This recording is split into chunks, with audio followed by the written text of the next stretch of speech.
Have you ever noticed that the truth gets louder when everything gets quiet? Not when you're busy, not when you're scrolling, not when you're taking care of everybody else, when it's quiet.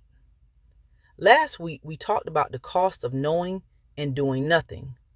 Well, this is why we stay so busy, because stillness has a way of telling the truth. God didn't say be busy and know. He didn't say be distracted and know. He said be still and know that I am God. Because some things can only be heard in stillness. The enemy comes to steal, kill, and destroy. But Queen She says sometimes he starts with distraction. Because if he can keep you busy, he can keep you from listening. Busy enough not to think. Busy enough not to heal. Busy enough to ignore what you already know.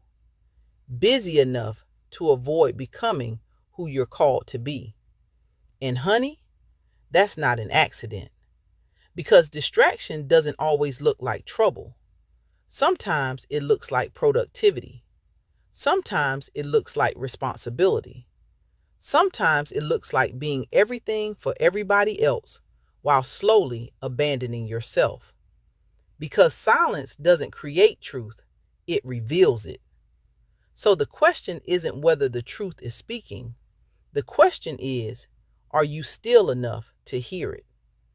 If you're ready to get still, the Queen's permission slip is waiting for you in the description. She said it with Queen She.